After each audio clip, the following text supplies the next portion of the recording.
Bonsoir.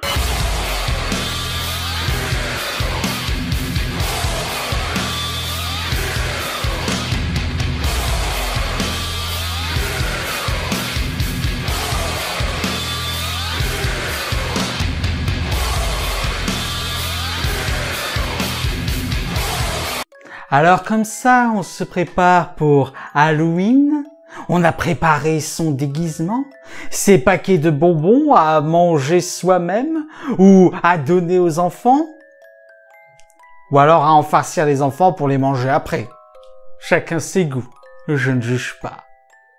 Mais la question la plus importante, avez-vous préparé votre film d'horreur? Savez-vous avec quoi vous allez trembler? Oui, je sais, beaucoup trop de choix, beaucoup trop d'indécision, surtout que la catégorie horreur possède un nombre incalculable de sous-genres, si bien qu'on ne sait même pas choisir lequel. Mais n'ayez crainte. Enfin si, ayez crainte, mais vous m'avez compris. Bref, je suis là et je vais vous aider. Voici ce que je vous propose. 20 sous-genres. Je vais vous exposer 20 sous-genres de l'horreur et parmi ces 20 sous-genres, je vous choisirai un film. Un film de qualité, bien entendu. Et j'ai bien dit un seul film. Donc pas la peine de venir après en commentaire et dire « Non mais attends, dans cette catégorie, on trouve également ce film ». Le premier commentaire que je vois comme ça, je lui fais une malédiction qui durera des siècles. On est parti? On est parti.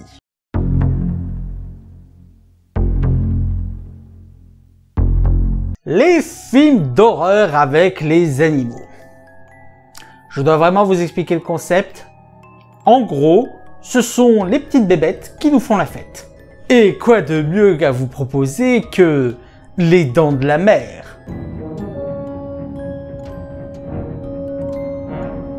Oui, je sais. Oh, un Spielberg, quelle surprise. Mais que voulez-vous, ce n'est pas ma faute si ce film fait partie des meilleurs films d'horreur qui existent.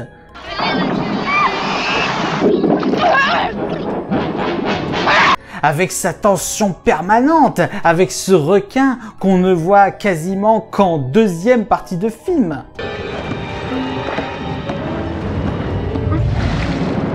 Et cette musique iconique.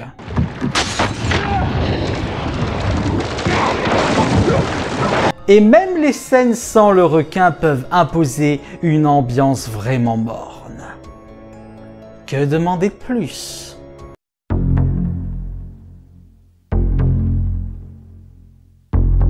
Le body horror, voilà déjà un sous-genre de l'horreur moins connu. En clair, il s'agit d'exploiter le côté horrifique, le côté dérangeant des déformations humaines. Et pour cela, il faut citer absolument le maître en la matière, à savoir David Cronenberg et un de ses plus grands chefs-d'œuvre, La Mouche.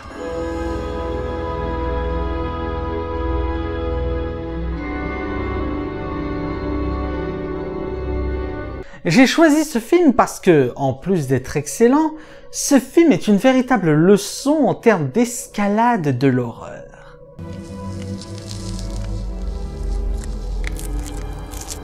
En effet, au départ, les transformations ne sont que mineures chez notre héros.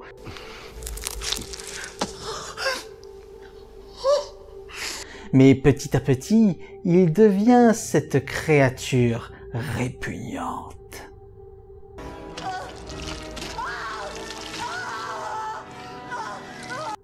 Pour les estomacs les plus accrochés.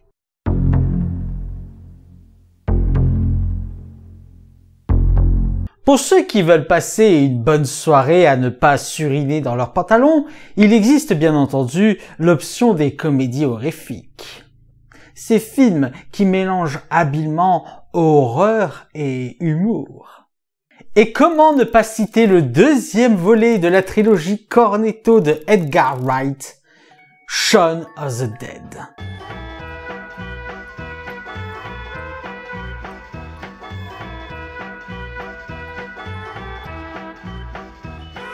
L'humour de ce film est juste excellent. C'est de l'humour à l'anglais. C'est un peu proche de ce que nous proposaient les Monty Python. Chabé, c'est Alice. Oui, mais t'as acheté mon vieux. Non! Avec de l'absurde, du cartoonesque.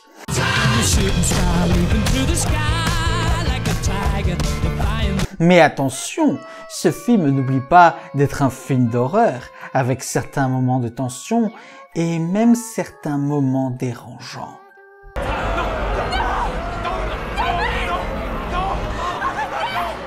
Mais alors, quand les deux se mélangent,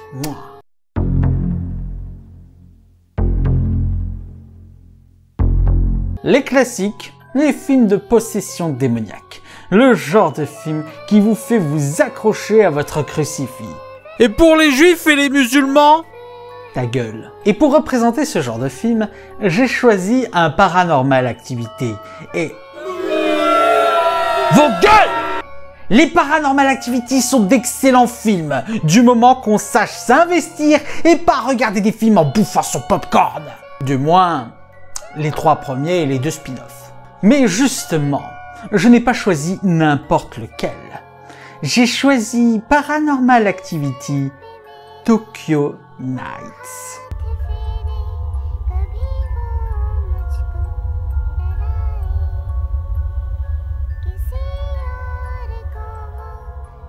Pour moi, Tokyo Nights, c'est comme le 1, mais en corrigeant les défauts. Mauvais esprit disparaissez. Je vous ordonne de quitter ces lieux, séance tenante. Déjà, le héros n'est pas un petit con et tente vraiment d'aider sa sœur.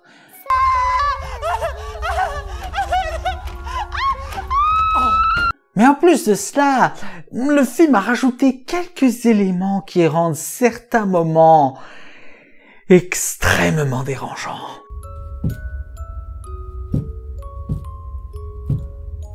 Typiquement de l'horreur à la japonaise.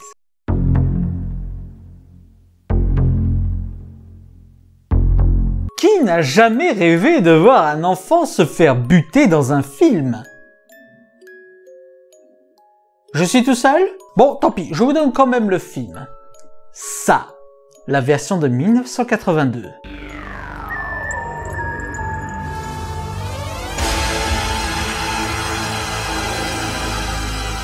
Et oui, pas la version de 2017. Même s'il faut le reconnaître, les enfants de la version de 2017 sont bien meilleurs que celle des années 80. Je t'attends. Malgré tout, j'ai toujours préféré cette version. Déjà parce que Tim Curry est génial dans ce rôle. Tes associés t'attendent avant que la nuit ne soit tombée. Mais en plus de cela, le clown ressemble vraiment à un clown, ce qui pour moi le rend plus dangereux et plus dérangeant.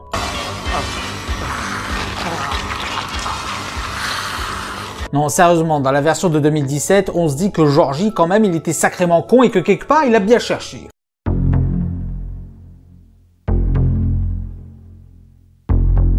Pas la peine de mettre vos masques ou de vous faire vacciner. Dans les films d'horreur traitant d'épidémie, vous n'échapperez à rien. Et pour cette sélection, j'ai envie de vous parler d'un coup de cœur personnel. The Bay. Ce que j'adore dans The Bay, c'est comment il travaille à rendre les choses réalistes.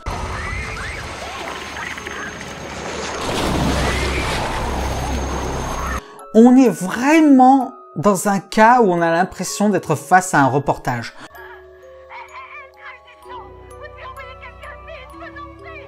En assemblant les événements pour qu'on en fasse un petit puzzle, en traitant chaque manière qu'on aurait de récupérer un média perdu dans une catastrophe. On monte une cellule de crise et que la nouvelle se répand. Surtout à cause d'une maladie contagieuse. Ça rend le tout extrêmement réaliste et ça, c'est un tour de force à saluer.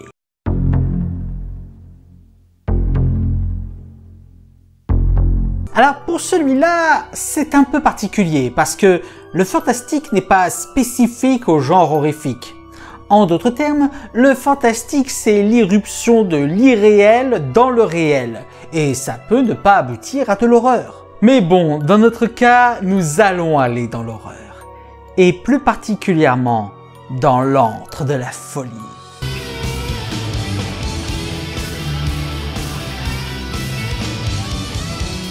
Si j'ai choisi ce film, c'est parce qu'on n'a jamais été aussi proche de l'horreur Lovecraftienne que dans l'antre de la folie.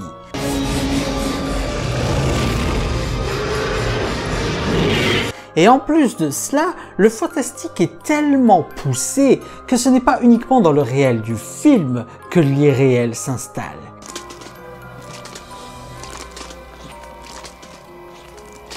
Mais également dans notre réel à nous. Par hasard, vous n'avez pas été contaminé. Cachez-vous, trouvez un abri sûr. Ne faites confiance ni à vos... Le quatrième mur n'aura jamais autant été démonté.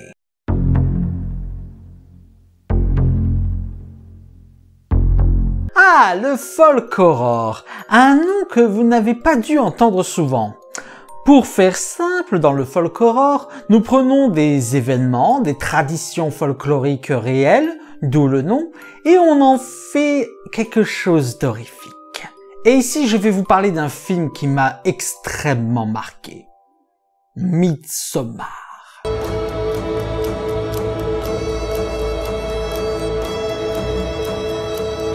Midsommar, c'est un événement réel suédois qui célèbre l'été et la lumière.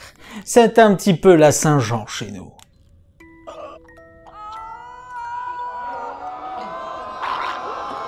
Et ce qui est génial dans ce film, c'est que l'on respecte le principe de cette tradition. On baigne dans une lumière et une chaleur tout le long, donnant une ambiance qui serait à contre-courant de n'importe quelle autre tension horrifique. Et pourtant, ça marche. Le film te fait baigner dans de la tension, dans une pression et te maintient tout le long du film qui fait que tu n'en ressors vraiment pas bien.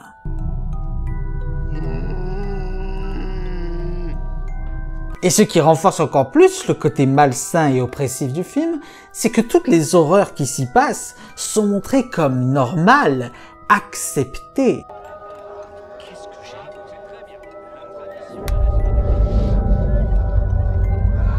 Vous ne verrez plus jamais la Suède comme avant.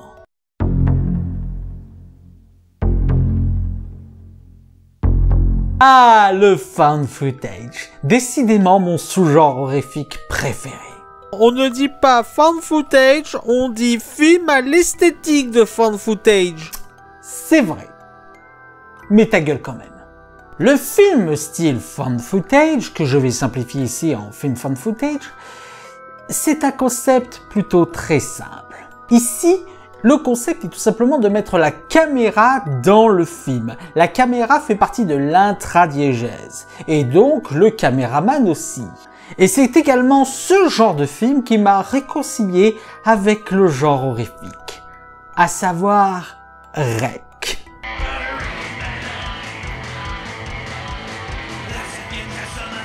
J'adore tout simplement l'efficacité du film. Déjà, le cadre est assez réaliste et le comportement des personnages est très proche au comportement que l'on pourrait avoir dans leur situation. Peut-être dans la salive. Non. Et si ça...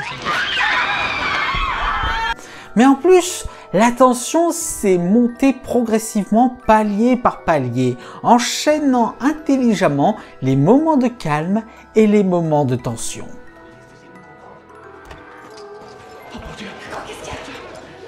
Et avec un final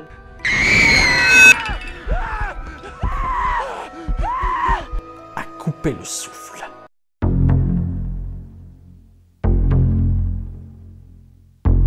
Alors, le giallo, c'est compliqué à résumer. D'autant plus que, je dois vous l'avouer, je n'y connais quasiment que dalle. Pour résumer, le giallo est un style d'horreur qui nous vient d'Italie et qui mélange l'érotisme, l'horreur et le film policier. Et le seul giallo que je connais véritablement, c'est un remake. Le remake de Suspiria.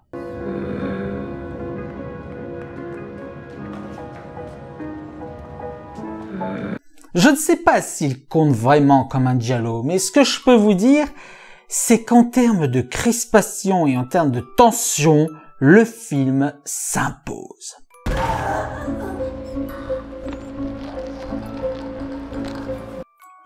Tout le long, il va nous montrer des scènes dérangeantes, des scènes qui rebutent, des scènes qui font mal. Et on est obligé de subir ça car le film prend son temps.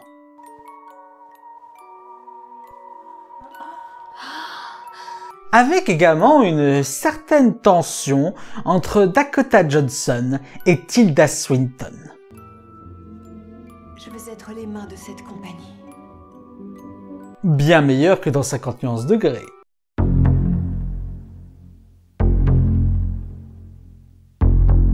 Ceux qui me connaissent le savent, je n'aime pas le cinéma gore. Je trouve que c'est un cinéma particulièrement stupide. Je veux dire, si j'ai envie de voir de l'étalage de viande sanguinolente, bah autant que je regarde la viande de ma boucherie. Au moins je pourrais la manger par la suite. Mais il y a des films qui savent sortir du lot. Et c'est le cas de The Sadness.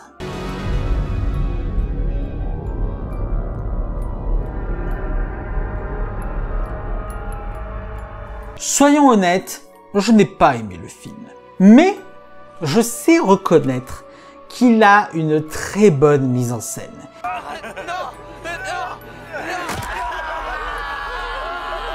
Et qu'il sait aller à fond dans tous les domaines.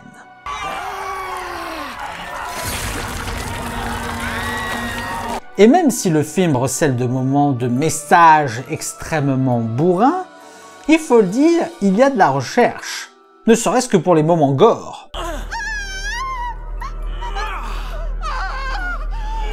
Conseil du jour, ne mangez pas avant de voir ce film.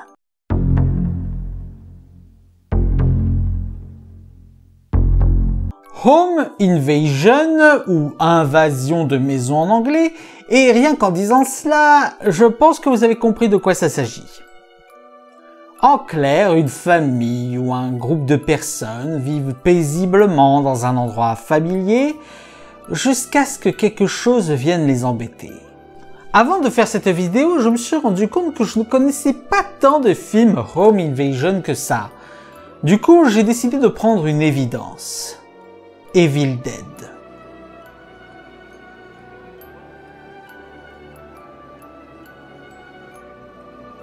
Oui, Evil Dead, mon traumatisme.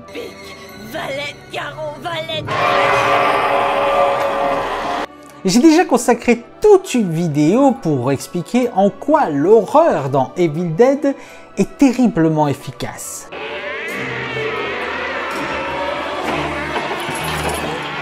Avec ces sons qui ne se taisent jamais, qui donnent l'impression au film d'être possédé, avec ces maquillages qui, plus ils vieillissent, plus ils ont un côté malsain.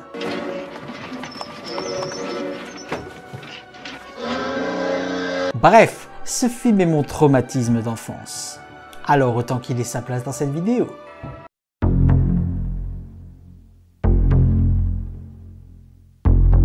À ne pas confondre avec le Home Invasion.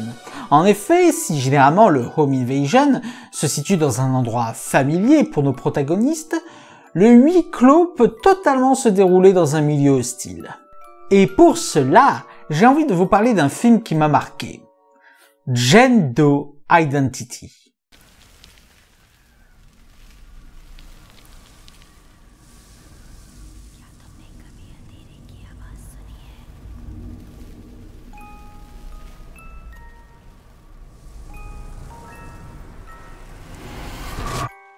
Outre l'ambiance de la morgue, qui n'est pas tellement l'ambiance champomy, j'ai beaucoup aimé la tension permanente qu'offre Jane Doe Identity.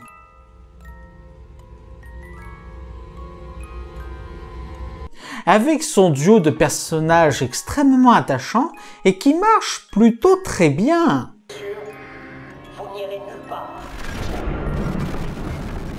Avec également beaucoup de setup payoff très efficaces. Et quand on a la révélation finale, on ne peut s'empêcher d'avoir ce petit frisson qui nous fait revoir tout le film derrière.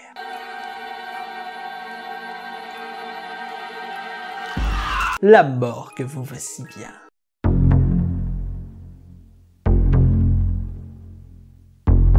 Les films de monstres. Tellement galvaudés. Je veux dire, même certaines légendes ne font plus peur. Je veux dire, depuis quand un film de loup-garou, de vampire ou même de zombies vous a fait véritablement peur? C'est pour cela que je ne voulais pas aller dans ces monstres classiques. J'ai voulu taper dans l'originalité. Et j'ai trouvé mon bonheur avec un film. Le Blob.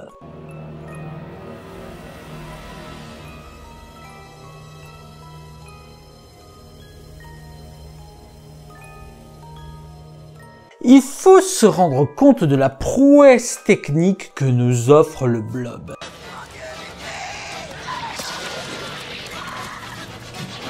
Je veux dire, animer et rendre vivante une créature de la sorte, tout en ayant son lot de gore, pour quand même garder la menace sérieuse, il fallait le faire.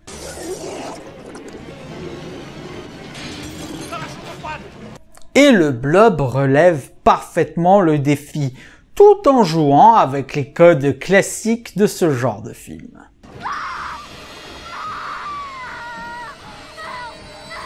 Et en plus, le monstre bute des enfants. Rien que pour ça, respect.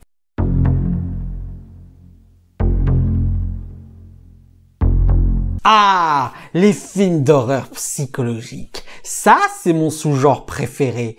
Avec ces films qui se basent uniquement sur l'ambiance et où on sait que la menace est quelque part, mais dont on ne sait pas d'où elle va provenir, nous rendant extrêmement paranoïaques.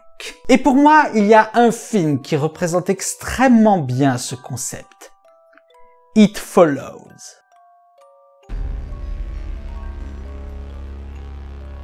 En plus d'être une métaphore plutôt intelligente sur les maladies sexuellement transmissibles, le film It Follows se passe sur un concept que je trouve génial. Revenu pour tout vous dire, je dois tout vous dire. Une menace qui te suit tout le temps et qui peut prendre n'importe quelle apparence. Ce n'est pas qu'elle court, ce n'est pas qu'elle te saute dessus, il n'y a quasiment aucun jumpscare dans ce film, non. C'est juste que la menace ne te lâche jamais. Elle prend son temps, mais là où tu vas avoir besoin de te reposer, elle va pas s'arrêter.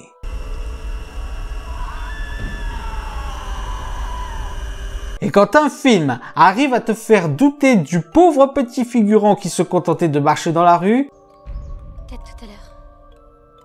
S'il te plaît. C'est que quelque part il réussit son concept. D'ailleurs, vous devriez peut-être vous retourner.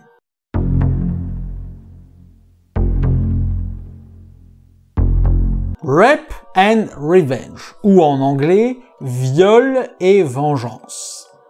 Et rien qu'en disant ça, je pense que vous avez compris le concept de ce genre de film. En clair, une personne ou un groupe de personnes fait zoom zoom zoom avec quelqu'un qui n'était pas d'accord, et ce quelqu'un va se venger. Sauf que là, j'ai envie de vous présenter un film qui techniquement a les codes du Rape and Revenge, mais qui les exploite d'une manière totalement intelligente pour nous offrir une autre genre d'expérience. Irréversible.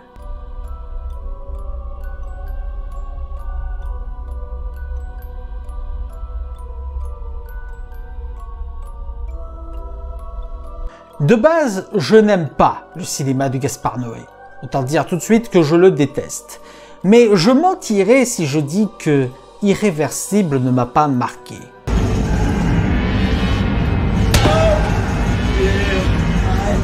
Je veux dire, le concept de Irréversible paraît tellement simple, mais offre tellement une toute nouvelle expérience par la manière dont c'est fait, qu'effectivement, on ne peut pas s'empêcher de se dire qu'on n'a pas ressenti ce qu'on aurait dû ressentir dans un Rape and Revenge.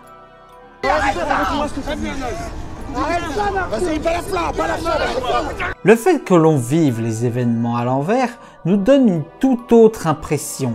Ça paraît simple, mais en plus de cela, cela nous apporte des éléments à l'histoire qui nous fait voir les choses d'une toute autre façon.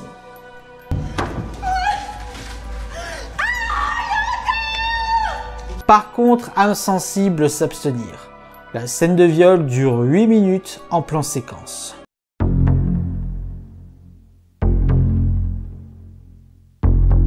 Je pense que je n'ai pas besoin de vous présenter le genre de la science-fiction. C'est un genre qui est tout autant exploité que le cinéma d'horreur. Et quand les deux se rencontrent, ça peut faire de tout. Et ça a fait un de mes films d'horreur préférés, The Thing.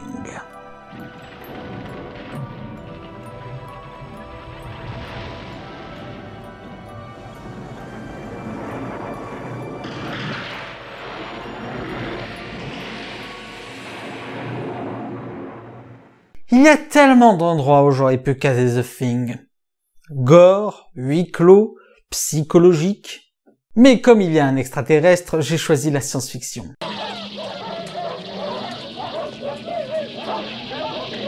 Ce film est une maestria pour nous présenter la paranoïa dans un groupe. Ouais. Et la mise en scène est telle que chaque apparition de la créature est marquante. Ce film est assez gore, mais ce gore, cette créature suintante, la rend d'autant plus vivante, d'autant plus effrayante.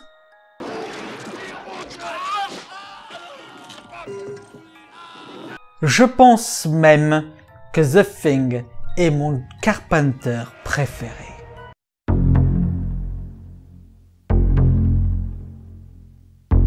Le slasher, un sous-genre classique dans le cinéma d'horreur. Pas de créatures surnaturelles, pas d'animal, pas de choses fantastiques. Du moins la plupart du temps. Non, le tueur ici est humain. Il est comme nous. Et vous vous en doutez, un slasher durant la période d'Halloween. Surtout qu'en ce moment, il y a une trilogie qui va bientôt se conclure sur lui. Comment ne pas parler de Halloween?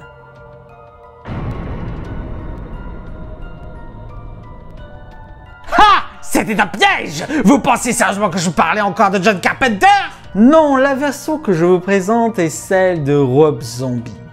Une version extrêmement décriée, mais qui est extrêmement intéressante.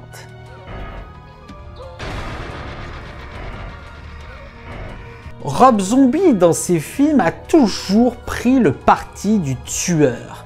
Si bien que lorsqu'il s'attaque à faire un remake de Halloween, il donne une histoire à Michael Myers, un passé, et ça rend le personnage beaucoup plus consistant.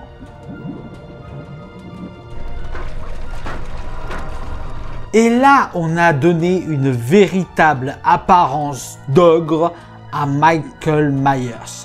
Je veux dire, Michael Myers est puissant, il est sauvage, il est vraiment sans pitié. Il est même bien plus dangereux que dans la version de John Carpenter.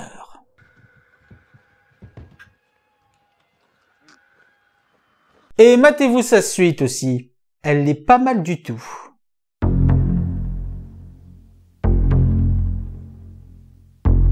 Quand le genre horrifique rencontre le genre policier, cela nous donne le thriller. Le genre de film où on doit suivre les gendarmes, attraper le meurtrier. Et pour le coup, je ne peux vous conseiller meilleur thriller que Seven.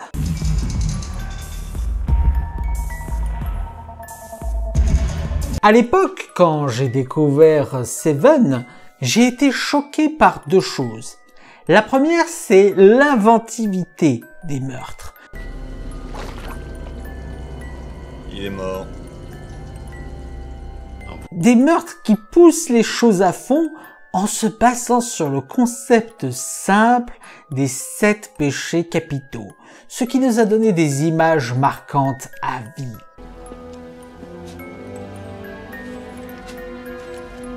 La deuxième chose, c'est qu'il s'est ancré dans une ambiance tellement sombre que même la fin du film, que je ne vous révélerai pas, nous donne un profond sentiment d'amertume. Vous avez trouvé quelque chose? Priez pour votre âme, pauvre pécheur.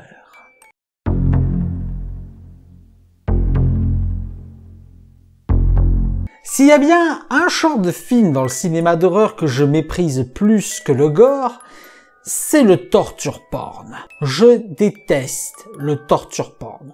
Surtout que la plupart des films de torture porn veulent nous conforter dans notre plaisir à regarder des gens se faire torturer. Dans la plupart des torture porn, les victimes sont des petits cons, des personnages qui ne sont pas attachants et où c'est fait exprès que l'on prenne du plaisir à les voir se faire torturer. Je trouve ça beaucoup trop facile et beaucoup trop consensuel.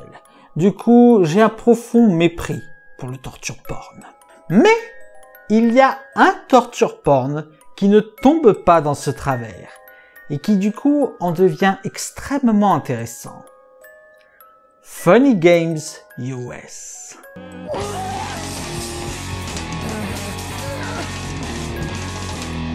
Pour moi, Funny Games US fait ce que devrait faire un bon torture porn. Nous provoquer de l'effroi, du malaise, pas avec des effets gore, pas avec du sanguinolent, mais avec juste la gratuité et le sadisme des tortures. Et les victimes ici, c'est juste une famille qui n'a rien demandé. Et plus vite que ça. Monsieur Farber? Quoi? Une famille torturée et impuissante face à un duo de sadiques qui n'hésite pas à nous prendre à partie, qui n'hésite pas à casser le 4e mur afin de nous enfoncer encore plus dans notre impuissance de voir des gens se faire torturer. Qu'est-ce que vous en dites? Vous croyez qu'ils ont une chance? Vous êtes de leur côté, non? Et le film prend son temps. Il prend son temps dans un contexte où on a envie que d'une seule chose, c'est que ça s'arrête.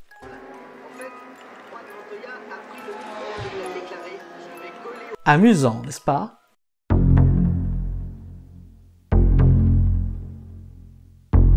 Eh bien, mesdames et messieurs, j'espère que cette sélection de 20 films vous aidera à passer un excellent Halloween.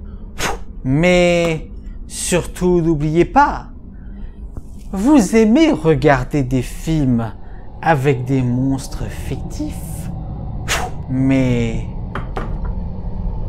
verrez-vous le véritable monstre?